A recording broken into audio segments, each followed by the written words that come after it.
আজ লিখেছি এক কয়েদির জীবন। জেলখানা যে দোজকের সমান। আজ আপনাদের বলবো,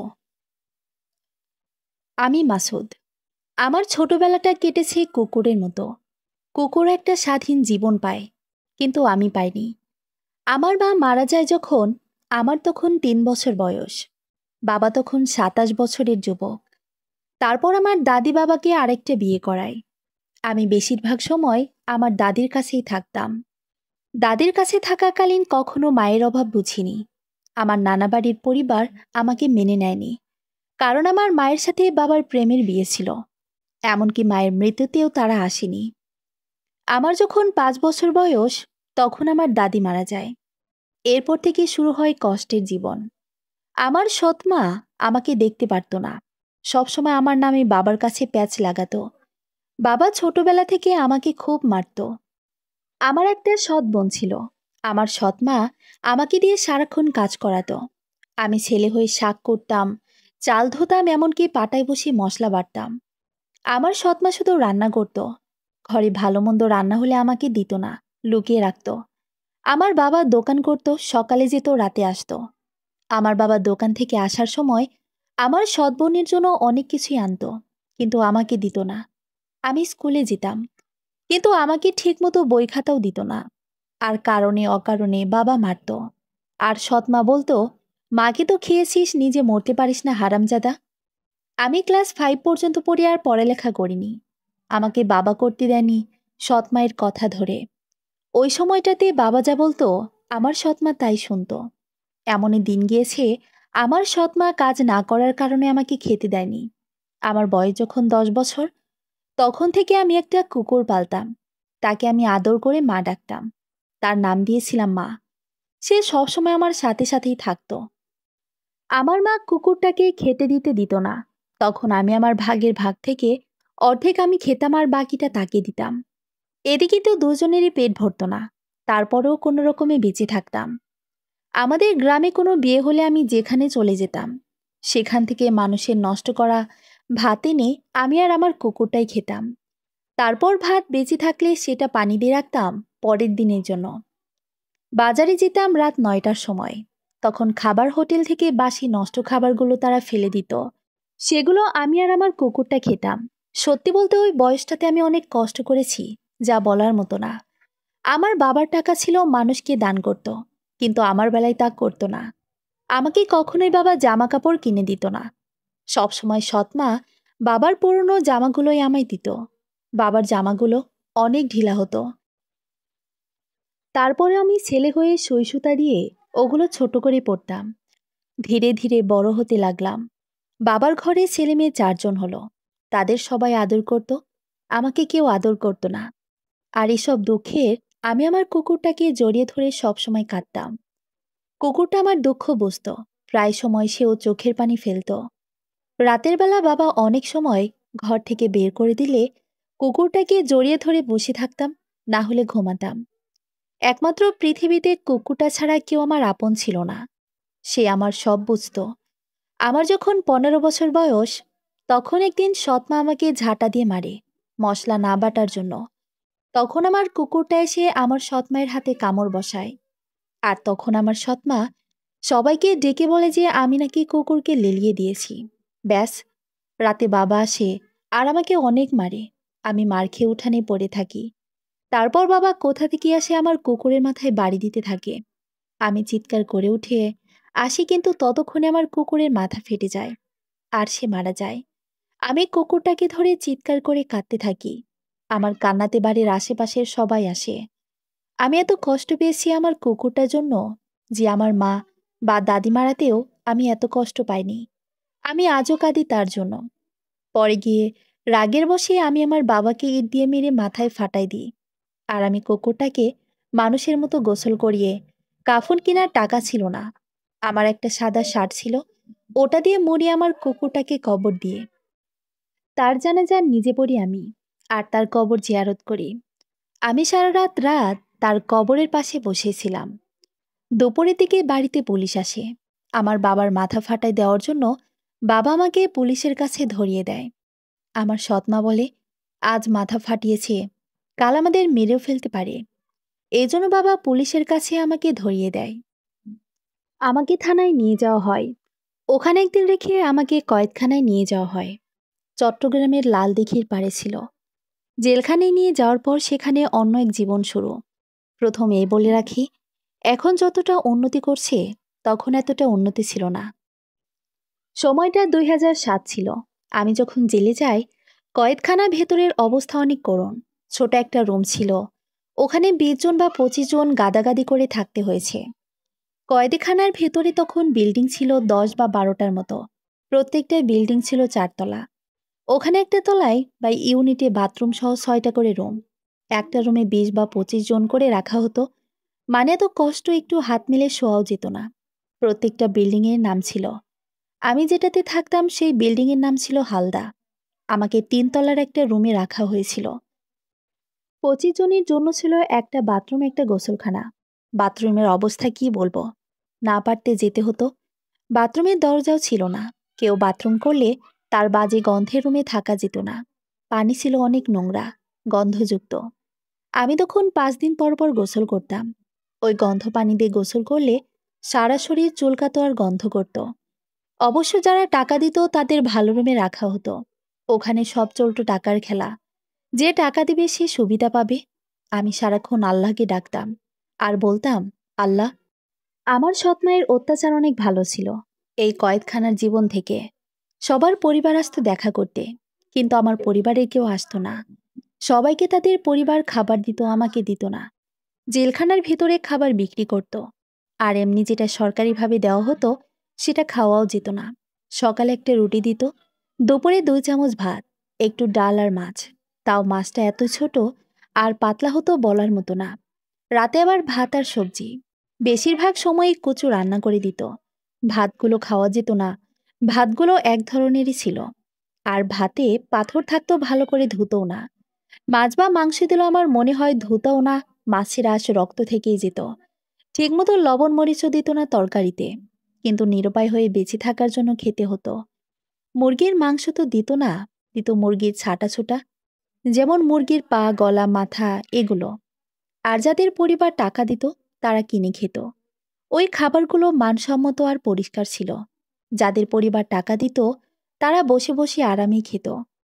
সকালে চা বিক্রি করত ১ কাপ ১০ টাকা। বিস্কুট, চানাচুর সব বিক্রি হতো। ওখানে টাকা দিলে বাঘের চোখও মিলত। আমার পরিবারে কেউ টাকা দিত না, আবার দেখতেও যেত না। আমি চাতক পাখির মতো অপেক্ষায় থাকতাম কেউ দেখতে এসেছে কিনা। ওখানে পুলিশরা কয়েদির সাথে কুকুরের মতো আচরণ করত। মনে হতো তারা একটা কিছু। আর রাতে ঘুমালে কতক্ষণ পর পর ঘুম থেকে তুলে দিত হাজিরা নেওয়ার জন্য।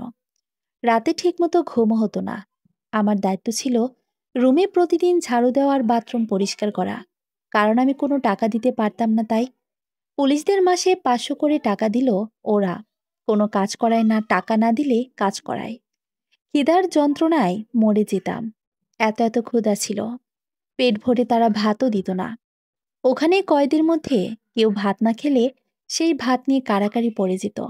কারণ অন্য কয়েদিরা চাইতো তারা খেতে কি করবে বলুন তো, খেতে না পারলে। পুলিশের মতো জানোয়ার আর হয় না। সরকার আমাদের সুব্যবস্থা দিলেও তারা সব টাকা মেরে দিত। আমাদের কয়েদির কোনো ঈদ বা উৎসব ছিল না, কারণ সবসময় একই খাবার দেওয়া হতো। আমরা অনেক কয়েদিরা বাগানের বাহিরে কাঠের মধ্যে অনেক রকম শাক হতো, যেমন নোনতা শাক আর এলাচি শাক। ওটা আমরা তুলে ইট দিয়ে ছেঁচে খেতাম খিদার কষ্টে। কারণ ওখানে তো রান্নার কোনো সিস্টেম নেই। যে কয়েদি আর একটু বড়লোক ছিল বা ভিআইপি ছিল তাদের আশেপাশে ঘুরতাম। কেউ কোনো কিছু খেয়ে ফেলে দিলে সেটা আবার ফেলানো জায়গা থেকেই আমি নিয়ে খেতাম। জেলখানায় বছরে একটা আম আর ২টা করে বড়ি দেওয়া হতো। তো আমি আমের খোসা সহ খেয়ে ফেলতাম। আবার আমের খোসা খেয়ে ফেলে দিলে সেটা আবার টোকাই খেতাম। জেলখানায় নতুন যারা আসতো বা আসার পরে একদিন থেকে বের হয়ে যেত, তারা খাবার খেতে চাইতো না। ওই খাবারগুলো খাওয়ার জন্য রীতিমতো মারামারি করতে হতো। একজন বলে আমি খাবো, আরেকজন বলে আমি খাবো। জেলখানায় যারা খুব বেশি ভিআইপি বা কোনো নেতা বা নামকরা লোক ঢুকেছে তাকে ফোনও ব্যবহার করতে দিত। ফোনটা অবশ্য লুকিয়ে ব্যবহার করতে হতো। গাঁজা বা মদও দিত পুলিশরা। কিন্তু বাহিরের ৩ গুণ দাম নিত। শালা চোরেরা! পুলিশেরা সাধারণ কয়েদিদের মানুষই মনে করত না, গালাগালি করে ব্যবহার করত, আর ভিআইপিদের স্যার ডাকত, কারণ চাকরির ভয়ে। এর মধ্যে রুমে থাকতে থাকতে আর নোংরা পানি দিয়ে গোসল করতে করতে আমার সারা গায়ে চুলকানি হয়ে খোসা পচরা হয়। কি জঘন্য ব্যথা আর চুলকানি ছিল, সেটা বলে বোঝাতে পারবো না। এই রোগটা ছোঁয়াচে ছিল। আমার তখন মন চাইতো একটু গরম পানি আর নিম পাতা দিয়ে গোসল করলে সব চলে যাবে। আমার এগুলো বাড়তে থাকায় আমাকে অন্য আরেকটা ছেলেও আমাকে নিয়ে যাওয়া। ওখানে সব খোঁজ পচরার রোগী। এত জঘন্য অবস্থা, ওদের গায়ে পোকা চলে এসেছে। আমি মানুষ গায়ে কখনো পোকা দেখিনি, কিন্তু ওদের গায়ে পোকা দেখে আমার অন্যরকম অবস্থা। ওখানে যাওয়ার পর আমাকে এক পাতা না পার একটা মলম দিল, আর কোনো ওষুধই দিল না। ওগুলো সরকারি ছিল। ওগুলোতে ভালো হলে হবে, না হলেই নাই। কিন্তু পুলিশরা আলাদা করে ওষুধ বিক্রি করত। ওগুলোর অনেক দাম ছিল। যারা কিনে নিত তারা খেয়ে ভালো হয়ে যেত 7 দিনে। আর যারা কিনতে পারত না তারা এভাবেই মরত। আমার সারা হাত পায়ে ছড়িয়ে গিয়েছিল, খুব চুলকাতো। আমি প্রতিদিন সকালে রোদে গিয়ে বসে থাকতাম, কিন্তু মনে হতো রোদ লাগলে আরো বেশি চুলকাতো। চুলকানি আর ব্যথা ওষুধগুলো খেয়ে একটুও কমল না। পরে দিয়ে আমি একজন ঘোষ পসরার ওষুধগুলো চুরি করে বাগানের মধ্যে লুকিয়ে রেখে আসি। এই নিয়ে ছেলে অনেক ঝামেলা হয়, কে চুরি করছে। আমি তো ভুলেও স্বীকার করিনি। সত্যি বলতে, ওষুধগুলো 1 সপ্তাহ খাওয়ার পর আমার খোস পাসরাগুলো শুকিয়ে গেল, আর ব্যথা একদম করতো না। আলহামদুলিল্লাহ, 10 দিনেই সুস্থ হলাম। আমাকে এবার আমার আগের ছেলে দিয়ে আসলো। সেখানে যাওয়ার পর বিকালের দিকে একটা কয়েদি হঠাৎ করে মাথায় ঘুরে পড়ে যায়। পুলিশদের ডাকতে ডাকতেও তারা আসে না। লোকটাকে আমরা পানি দিয়ে হুঁশ ফেরানোর চেষ্টা করি, কিন্তু হুঁশ ফিরে না। 2 ঘন্টা পর পুলিশ আসলো, আর ডাক্তার ডাকলো। ডাক্তার বলল 2 ঘন্টা আগে মারা গেছে, স্ট্রোক করে। তো পুলিশরা তাদের পরিবারের কাছে লাশ হস্তান্তর করার আগে তারা পোস্টমর্টেম করে তার চোখ, কলিজা রেখে দেয়। আসলে জেলখানায় কেউ মারা গেলে তার সব রেখে দেয়, তবে টাকা দিলে কিছু রাখে না, কারণ সবই টাকার খেলা। দেখতে দেখতে 3টা বছর কেটে গেল। কেউ আমাকে দেখতেও আসে না, আবার নিয়েও যায় না। কতজন কয়েদি আসে, আবার কতজন কয়েদি চলেও যায়। আমি তো ভেবে নিয়েছি আমি হয়তো আর কখনো বের হতেই পারবো না। আমার মাকে খুব মনে পড়তো। আমি কান্না করতাম, কিন্তু কারোর ডিস্টার্ব হবে তাই চিৎকার করে কান্নাও করতে পারতাম না। পুলিশরা দিনের 9টা বাজে বাগানের কাজ করার জন্য বের করে দিল, আর আসরের সময় ঢুকাতো। এর মধ্যে একটু শুতে ইচ্ছে করলেও শুতে পারতাম না। কারো খারাপ লাগলে বাগানের মধ্যে শুয়ে থাকলে পুলিশ এসে মারধর করত। একবার এক কয়েদি আসে মাদকের মামলায়, তার রিমান্ড দেওয়া হয়। তো তাকে আমাদের পাশে একটা রুমে নিয়ে গিয়ে বেধড়ক মারে, মোটা লাঠি দিয়ে দয়ামায়া ছাড়া। কয়েদি তার ভাষ্যমতে সে নির্দোষ ছিল, সে মাদকের ব্যবসায় কিছুই জানে না। অবশ্য মারার আগে এক পুলিশ বলেছে, 3,000 টাকা দিতে বল তোর পরিবারকে, তাহলে তোকে আর রিমান্ডে নিব না। আসলে জেলখানায় রিমান্ড বলতে কিছুই নাই। আদালতের রিমান্ড মঞ্জুর হলেও পুলিশকে টাকা দিলে ওরা আর মারে না। কয়েদিটা যখন স্বীকার করছিল না, তখন তার পায়খানার রাস্তার মধ্যে গরম ডিম ঢুকিয়ে দেওয়া হয়। মানুষ কতটা নির্মম সেদিন বুঝেছি। অনেক সময় কয়েদিদের রিমান্ডের নাম করে গরম পানি গায়ে ঢেলে দেয়, তারপর হাত বা পায়ের নখে কারেন্টের শক দেয়। লোকটাকে এত মারার পরে যখন স্বীকার করছিল না, তখন তাকে ছেড়ে দেয় আর বলে, পরের দিনের জন্য তৈরি থাকিস। কয়েদিটার নাকে মুখে দিয়ে রক্ত চলে আসে। তাকে আমাদের ছেলে আনাই হয়। আমরা তার সেবা যত্ন করি। তাকে এমনভাবে মেরেছে যে এটা কোনো মানুষের কাজ হইতে পারে না। রাত 3টার দিকে কয়েদিটাই মারা যায়। খুব আফসোস হয়, আর রীতিমতো আমি কান্না করে দিই। আসলে তার মারার চিৎকারে আর কান্নাতে হালদা বিল্ডিং পুরোটাই কেঁপেছে। সে যখন মারা যায় পুলিশরা একটু ভয় পায়। তারপর এক অফিসার এসে বলে, রিমান্ডে এভাবে মেরেছ কেন জানি না। কি জবাব দিবে?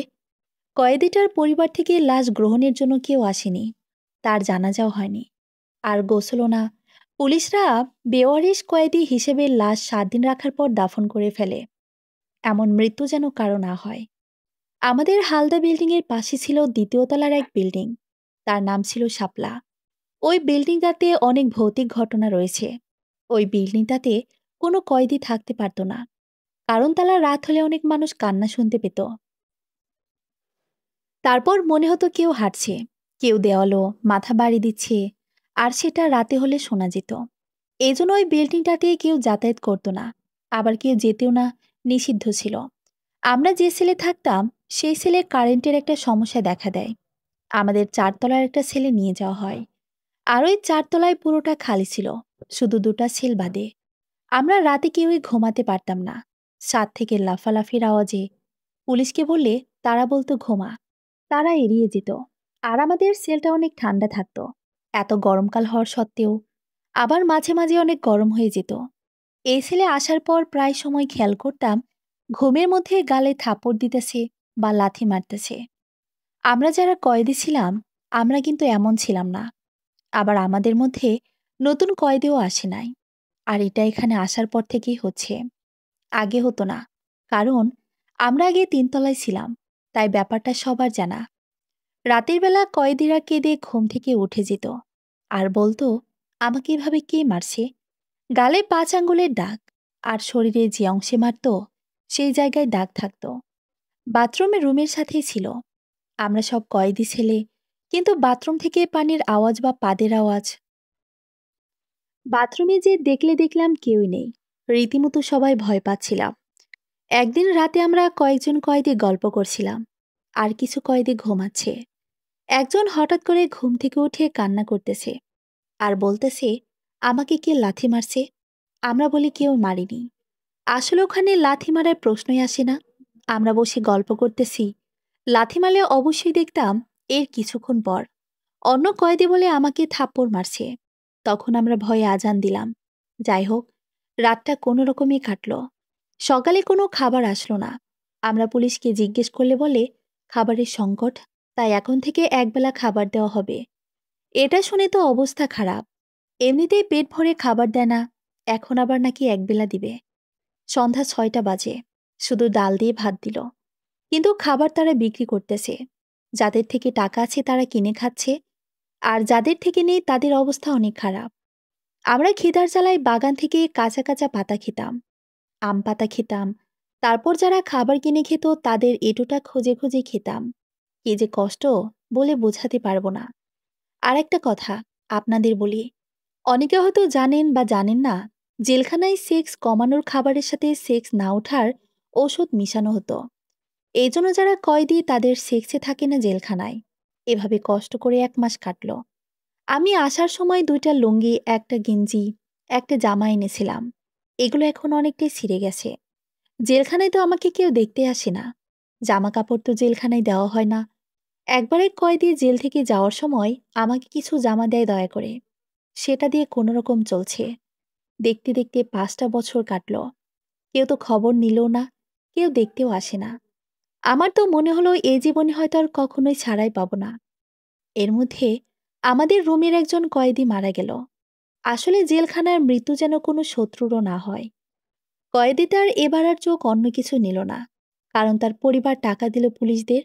আমাদের রুমের সমস্যা যেন বেড়েই চলছিল। পুলিশদের জানালে তারা এত গুরুত্ব দিত না। এটা খুব খারাপ লাগতো। একদিন রাতে এক কয়েদিকে ছাদ থেকে ফেলে দেওয়া হয়। ভাগ্য ভালো যে সে বেঁচে গিয়েছিল। তার ভস্মমতে সে ছাদে কিভাবে গেল সে নিজেও জানে না। আর সাধারণত কয়েদিদের ছাদে যেতে দেওয়া হয় না, কারণ কেউ আত্মহত্যা করে। পরে দিয়ে আমাদের আগের ছেলে নিয়ে গেল। আমরা পরে ঘটনাটা জানতে পারলাম ওই বিল্ডিংয়ে কেউ থাকতে পারে না। ঘটনাটা আপনাদের সাথে শেয়ার করেছি। এরপর থেকে সব নরমাল দিন যাচ্ছে। এর মধ্যে আমি রান্নার দায়িত্ব পেলাম। আসলে জেলখানায় যারা যাবজ্জীবন কারাদণ্ড পায় তাদের দিয়ে বিভিন্ন কাজ করানো হয়। সত্যি বলতে জেলখানায় কেউ বসে বসে খায় না, আর সরকারও বসে বসে খায়ও না। যেভাবে কাজ করায় তার চাইতে খুব কম খাবার দেয়। জেলখানার ভেতরে যে বিল্ডিং তৈরি করা হয় সেখানে কোনো রাজমিস্ত্রি আনে না, টাকা খরচ করে সব কয়েদি দিয়ে করায়। এমনকি মাটি কাটানো ইট ভাঙা সব কয়েদিরা করে। শুধু ইঞ্জিনিয়াররা বলে কিভাবে কিভাবে করতে হবে। কারাগারের বাহিরে কাজগুলো করলে অনেক টাকা পাওয়া যেত, অথচ সরকার তাদের সবকিছুর জন্য টাকা দিত। তারপরও আমাদের দিয়ে কাজ করিয়ে তারা টাকা মেরে দিত। দেখতে দেখতে জীবনের 14টা বছর কাটল। এই 14 বছরে কত শত কয়েদির সাথে পরিচয় তার হিসেব জানা নেই। কত কয়েদির সুখ দুঃখ শুনেছি, কত নির্দোষ কয়েদি জেল খাটছে, তারও হিসাব আমি দিতে পারবো না। আমি কত ফাঁসিতে ঝোলা কয়েদি দেখেছি, তাদের কান্না দেখেছি, তার হিসাবও আমার জানা নেই।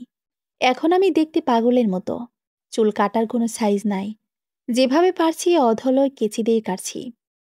15 বছর পর আমার সাধারণ ক্ষমায় মুক্তি হলো। আমার যেদিন মুক্তি হয় সেদিন আমি অনেক কেঁদেছি। বাহিরে আসলাম, অথচ একজোড়া জুতাও নেই আমার, খালি পায়ে আসলাম। কোনো টাকা নিয়ে বাড়িতে কিভাবে যাব? মানুষ থেকে ভিক্ষা করে 100 টাকা নিয়ে বাড়ির দিকে আসলাম। এই 15 বছরে অনেক পরিবর্তন হয়ে গিয়েছে রাস্তাঘাট, মানুষজন। কষ্ট করে বাড়ির পথ চিনে বাড়ি আসলাম। বাড়িটাও আমার অনেক বদলে গেছে। দেখলাম বাবা উঠোনে বসে আছে, গিয়ে জড়িয়ে ধরলাম। কিন্তু বাবা আমাকে ধাক্কা মারল। আমাকে আমার বাবা বলল, মরিসনি, এখনো এখানে কি? আমি ওই সময়টাতে চুপ করেছিলাম, কিছুই বলিনি। একদম চুপ করেছিলাম। আমার চোখ দুটোতে অঝরে পানি পড়তেছিল। কি বলবো? আমি যেভাবে বলছি তার চেয়েও হাজার গুণ কঠিন ছিল ওই সময়টা। আমি বাবাকে বললাম, বাবা, আমি এতিম, আমার মা নেই, নানা নানি নেই, তুমি ছাড়া আর কেউ নেই আমার। আমার সাথে এরকম করতে পারো না বাবা, দয়া করে এমন করিও না বাবা। আজ 15 বছর বাদে তোমায় দেখছি বাবা। আমার মা নেই বাবা, আমার কলিজা ফেটে যাচ্ছে বাবা, আমায় একটু জড়িয়ে ধরো বাবা। এ বলে চিৎকার করে কাঁদছিলাম। আশেপাশে সবাই চলে আসে। সবাই আমাকে দেখে অবাক। 15 বছর বাদে আসলাম। আমার এক চাচি ছিল, সে আমাকে দেখে জড়িয়ে ধরে আর বলে, আসস তুই? আমি তাকে ধরে কান্না করে দিই। আমার সৎমা বলে, আলগা পীড়িত মায়ের চেতে মাসির দরদ অনেক বেশি। এরপর বাবার সৎ মায়ের ঘরে ঢুকে দরজা বন্ধ করে দেয়। আমি চাচিটার ঘরে যাই, গোসল করি, তিনি খেতে দেয়। 15টা বছর পর আমি ভালো খেতে পাইলাম। 2 প্লেট ভাত খাইলাম, কচুর শাক আর মাছ দিয়ে। এরপর আমার মায়ের কবরে গেলাম। সেখানে গিয়ে কান্নায় ভেঙে পড়লাম। 15টা বছর আমি মায়ের কবরে আসতে পারিনি, কবর জিয়ারত করতে পারিনি। চাচি ঘরে থাকার কারণে আমার সৎমা আর ভাই বোন ঝগড়া লাগিয়ে দিল। আমি গ্রামের মানুষের সহযোগিতায় আমার ঘরে ঠাঁই পেলাম, কিন্তু তারা আমায় খেতে দিবে না। আমিও মেনে নিলাম। আমার কাছে কোনো জামা কাপড়, এমনকি একজোড়া জুতাও ছিল না। এক চাচার থেকে 400 টাকা নিয়ে এগুলো কিনলাম। তারপর গেলাম নানার বাড়ি। আমার নানা মারা গেছে। নানি আমাকে দেখে চিনল না। পরিচয় দিলাম। তারপর নানি আমাকে জড়িয়ে ধরল। বৃদ্ধ হয়ে গেছে নানি, আমাকে ভাত দিল খেতে, খেলাম। তারপর নানি আমাকে একটা সোনার চেন আর 3000 টাকা দিল। বলল, কখনো তোকে কিছু দিতে পারিনি, এগুলো রাখিস। এরপর আমার মামা চলে আসলো আর আমাকে ঘর থেকে বের করে দিল। আমিও কাঁদতে কাঁদতে চলে আসলাম। আমি সোনার চেনটা আমার চাচির কাছে জমা রাখলাম। আমার চাচিকে অনেক বিশ্বাস করি আমি। হোটেলে বা কারো বাড়িতে খেতাম আর রাজমিস্ত্রির কাজ করতাম। আসলে যখন যে কাজ পেতাম তাই করতাম।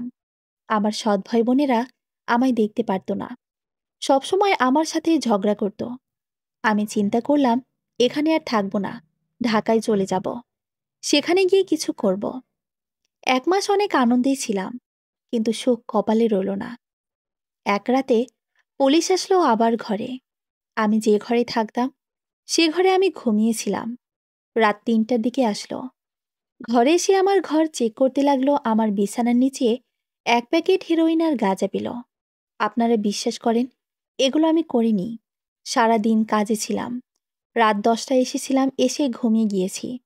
এগুলো কোথা থেকে এলো জানতামও না। পুলিশ আমায় আবারও ধরে নিয়ে গেল। আমার কাছে 6000 টাকার মতো ছিল, সেটা এক চাচাতো ভাইকে দিলাম। জেলে নিয়ে গেল। আমার বিরুদ্ধে কেউ একজন মাদকের মামলা দিল। আমি নাকি মাদক আর ফেন্সিডিল ব্যবসায়ী। হায় আল্লাহ, এটা আমার নসিবে ছিল। পরের দিন কোর্টে চালান দিল আর রিমান্ড হলো। চাচাতো ভাইকে টাকা দিয়ে আসছিলাম, সে পুলিশকে টাকা দিলেও ভাগ্য ভালো মারল না। আর আমার নিজের জন্য কোনো উকিল দাঁড় করাতে পারলাম না। ব্যাস, আদালত আমায় 20 বছরের কারাদণ্ড দিল। যখন আমি কয়েদখানায় গেলাম, আগের আসামিরা আর পুলিশরা দেখে অবাক হয়ে বলল, 15 বছর জেল খাটার পর আবার আসছোস? তাদের সব বললাম। তারা বলল, তোর নামে ষড়যন্ত্র করছে। আমার চাচাতো ভাইটা কয়েদখানায় আমাকে দেখতে আসলো। আমি চেনটার কথা বললাম, সেটা বিক্রি করতে বললাম। সেটা বিক্রি করলো আর আমাকে জেলখানায় 25,000 টাকা ঢুকিয়ে দিল। সে আর 3,000 টাকা নিল, কারণ এখানে আসা যাওয়াতে নাকি অনেক টাকা খরচ হয়েছে। আবার শুরু হলো আমার কয়েদি জীবন। আমি এই 25,000 টাকা এক পুলিশের সাহায্যে গার্ড করে রেখেছিলাম। উনি ভালো পুলিশ ছিল। আমি এই টাকা খুব দরকার ছাড়া খরচ করতাম না। কিছু খেতে মন চাইলে খেতাম। বন্দিনী জীবনে 2 বছর কাটার পর আমার গ্রামের একজন আসলো কয়েদখানায়। সে জমির মামলা খেয়েছে। তার থেকে শুনলাম আমার সৎ ভাই বোনেরা নাকি এমন করেছে, কারণ আমি বাইরে থাকলে তো আমাকে জায়গা জমির ভাগ দিতে হবে। পুলিশকেও নাকি টাকা খাইয়েছে, কারণ তারা জানে আমাকে জেলে নিয়ে গেলে কেউই আমাকে ছাড়িয়ে আনার সময় চলে যায় তার নিজের নিয়মে। কেউ ধরে রাখতে পারে না। দেখতে দেখতে আমার জীবনের অনেকটা সময় চলে যায়। সবার কথা খুব মনে পড়ে। আমিও নিজেকে মানিয়ে নিয়েছি এক কয়েদখানায়, এটাই আমার ঠিকানা। আর আমি আমৃত্যু কয়েদি। নিয়তি বড় নিষ্ঠুর। মাকে খুব মনে পড়ে আমার। আমি জানি না মৃত্যুর আগ পর্যন্ত আমি আমার মায়ের কবর দেখতে পারবো কিনা। কয়েদখানায় থেকে শুনেছি আমার বাবা 2018-তে মারা যায়। আমি এমন হতভাগ্য সন্তান যে বাবার লাশটাও শেষবারের মতো দেখতে পেলাম না। আর সেটা আমার গ্রামের একজনের থেকে শুনেছি। আমার জীবনের বসন্ত বলেন আর হেমন্ত বলেন, সব কেটেছে এই কয়েদখানায়, চট্টগ্রাম কারাগারে। আফসোস, এই জীবনে কেন মায়ের সাথে চলে গেলাম না। দেখতে দেখতে অনেকগুলো বছর কেটে যায়। আমার বয়সও 35 শেষ করে 36-এ পড়ে। ইদানিং শরীরটা বেশি ভালো যাচ্ছে না। সবসময় বুকে ব্যথা হয়। আমার ইদানিং খুব সুটকি দিয়ে ভাত খেতে ইচ্ছে করে। এক পুলিশ আছে এখানে, তাকে আমি আজ 12 বছর ধরে বাবা ডাকি। তাকে বলেছি, সে বলেছে নিয়ে আসবে আমার জন্য। আমার গার্ডের 25,000 টাকা থেকে এখন 20,000 টাকা আছে। আজ 5 বছরে আমি মাত্র 5,000 টাকা খেয়েছি। এই দুনিয়া আর এই পৃথিবী মনে হয় না আমার আর দেখা হবে। জেলখানায় অনেক উন্নতি হচ্ছে। নতুন নতুন অনেক কয়েদি আসে, আবারও চলে যায়। যাওয়ার সময় একে অপরকে জড়িয়ে ধরি। মনে হয় কত আপন। এই কয়েদখানায় আমি একটা বাবা পেয়েছি। উনি পুলিশ। ওনার যখন ডিউটি পড়ে রাতের বেলা, তখন অনেক গল্প করি। আমার জীবনের শুরু থেকে শেষ সব ওনাকে। সত্যি বলতে, আমি জাহান্নাম দেখেছি দুনিয়ার, আর সেটা হলো কয়েদখানা। এখানে সব পুলিশরাই পশু। এখানকার দেওয়ালেও টাকা খায়। সব হারামি এদের ওপরে লানত। আর লানত আমার কয়েদি জীবনের ওপর। সমাপ্ত। 2019 সালের এক রাতে উনার হৃদক্রিয়া বন্ধ হয়ে হাসপাতালে নিতে নিতে উনি মারা যায়। ওনার পরিবারকে খবর দিলে ওনার লাশ নিতে কেউ আসে না। এমনকি উনি জানাজা গোসল কোনোটাই পাননি। কে দিবে বলুন তো? আর ওনার মৃত্যুতেই ওনার কয়েদি জীবন শেষ হয়, যাকে বলে আমৃত্যু কয়েদি। গল্পটা আমাকে আমার এক পুলিশ কাকা বলেছে। ওনার সাথে আমার কাকাটার অনেক সখ্যতা ছিল, আর সব শেয়ার করত। আমার পুলিশ কাকাটা সটকে নিয়ে যায়, কিন্তু তার আগেই তিনি মৃত্যুবরণ করেন। ওনার জীবনী শুনে অনেক খারাপ লেগেছিল, তাই আপনাদের সাথে শেয়ার করলাম। ভালো থাকবেন আর দোয়া করবেন ওনার জন্য। ধন্যবাদ।